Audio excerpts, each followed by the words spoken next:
Bon alors, on arrive sur le dernier thème, non pas le dernier thème, pardon, on arrive sur le troisième thème de la journée. On a papoté et repapoté, et il est 19h10 déjà, donc il va falloir que je m'active. Le troisième thème de la journée, c'est quoi? Oh, religion. Ce thème-là, il est très intéressant. Bah, selon moi, hein, je vous dis, il est très intéressant, mais en fait, moi je trouve que c'est intéressant, on peut discuter de tout ça. La religion, qu'est-ce que c'est?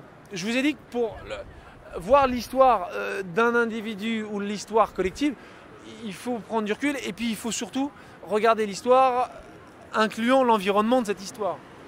Quand quelque chose arrive, elle arrive dans un environnement. Les gens sont dans un environnement bien particulier qui définit l'histoire.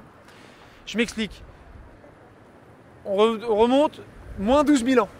Moins 12 000 ans, on est à Göbekli Tepe, en Turquie, la première civilisation d'agriculteurs-éleveurs. Moins 12 000. On exploite une herbe, le blé. Chemin faisant, de moins 12 000 à l'apparition des premières religions monothéistes, il y a grosso modo entre 8 et 10 000 ans. Donc déjà, si vous regardez aujourd'hui, c'est de 0 à 2 000 ans, c'est déjà pas mal. Mais vous imaginez 8 à 10 000 ans de temps où les mecs réfléchissent. Ils ont compris qu'ils ne dépendaient plus de la nature ou de chasser et de cueillette pour vivre, mais ils pouvaient faire du pain avec le blé qu'ils récoltaient. Donc ils ne dépendent plus. Donc ils comprennent qu'ils s'émancipent par rapport au règne animal. Vous voyez ce que je veux dire? Cette émancipation, chemin faisant, arrive à un moment où les mecs se réfléchissent. En 8 à 10 000 ans, ils ont le temps de se dire c'est quoi le but? Est-ce qu'on est supérieur intellectuellement aux animaux? Il y a bien une raison. Comment ça se fait que nous on puisse penser, que nous on puisse faire des concepts? Comment ça se fait que. Bon, comment ça se fait?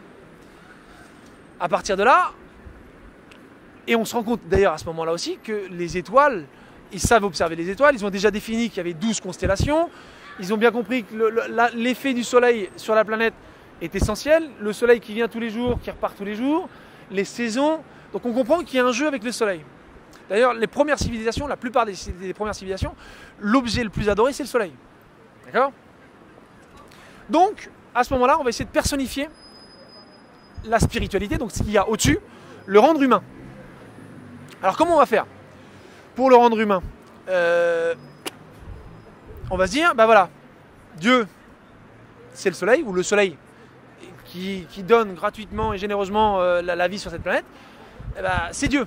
D'accord? Donc le soleil, c'est Dieu. La Vierge Marie, c'est qui la Vierge Marie? La Vierge Marie, ce serait cette planète éventuellement. Parce qu'elle donne des fruits, d'accord? En rapport avec le soleil, en relation avec le soleil, mais sans relation sexuelle, tu vois. Donc c'est pour ça la Vierge Marie, tu vois. Elle n'a pas de relation sexuelle avec le soleil, et pourtant elle fait qu'il y ait des plantes et des humains qui puissent arriver sur cette planète. Ensuite, on arrive à qui est Jésus? La vraie question, c'est ça, qui est Jésus? Jésus, en fait, si on regarde les textes, Jésus, c'est la personnification de Dieu sur terre. C'est le Fils de Dieu, ok? Et c'est la personne, c'est Dieu sur terre. Mais si Dieu, c'est le soleil, à ce moment-là, Jésus, c'est un être, c'est un homme, d'accord, brillant, qui est lumineux. Donc si on comprend que Jésus, c'est un être lumineux, à ce moment-là, tout être qui s'autorise à briller, qui s'autorise à briller, à ce moment-là, c'est la personnification de Dieu sur terre. Donc c'est Jésus. Donc si vous vous autorisez à briller, vous devenez Jésus. Si je m'autorise à briller, je deviens également Jésus. Qu'est-ce que tu en penses? Ça va, tu vois, c'est un jeune homme qui est là, écoutez, il en pense, il dit ça va. Bon, l'autre chose qui est intéressante à comprendre à propos des religions, c'est que le moment où on comprend et on perçoit le fait que Dieu c'est le soleil, la Vierge Marie éventuellement la terre, on peut se dire que tout ça a été mis en place, tout ça a été personnifié pour comprendre que la religion, elle doit être vécue. Tel le soleil qui vient tous les jours, il faut la vivre, il ne faut pas la penser. Il ne faut pas penser le soleil ou Dieu comme quelque chose d'extérieur. Il ne faut pas penser Jésus comme quelque chose d'extérieur. Jésus, en réalité, est à l'intérieur de nous. Et le Dieu est à l'intérieur. Il se passe à l'intérieur, les gars. Donc, la religion, elle ne doit pas être pensée, elle doit être vécue. Et à l'époque, selon moi, hein, selon l'environnement de l'époque, je pense que les gens étaient déjà cool parce qu'ils étaient déjà libérés de l'instinct animal de devoir manger et boire, tu vois. Ils avaient à manger. Ah, cool. On a 8 heures par jour pour faire le taf, c'est bon, tout va bien. Ils étaient, à mon avis, beaucoup plus relax que nous. Et donc, de fait, la religion, à ce moment-là, il a vivé. Et le soleil se lève. Oh, merci mon Dieu, le soleil se lève. Oh, les céréales qu'on a plantées poussent. Merci mon Dieu. Oh, merci, amen. Merci mon Dieu. Merci, oui, Dieu, qui vous voulez. Après, vous l'appelez Dieu, vous l'appelez soleil, vous l'appelez univers, vous l'appelez jeu collectif, vous l'appelez comme vous voulez. Le principe, c'est de trouver la paix intérieure. Et donc, de vivre toutes les épreuves qui te sont présentées comme une chance, comme une richesse ou comme une épreuve que tu dois surmonter. Voilà. Donc, c'est intéressant de comprendre que la religion, elle se vit. Le voyageur qui t'a envoyé, merci mon Dieu.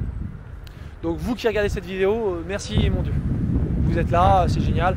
Brillons tous ensemble. C'est la conclusion. Donc vous me direz ce que vous en pensez de cette vidéo-là de religion. Okay.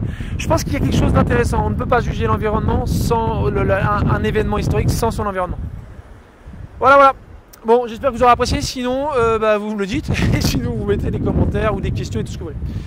Allez, je vous retrouve juste après pour le thème de la planète et la conclusion de cette permanence par mon Ciao.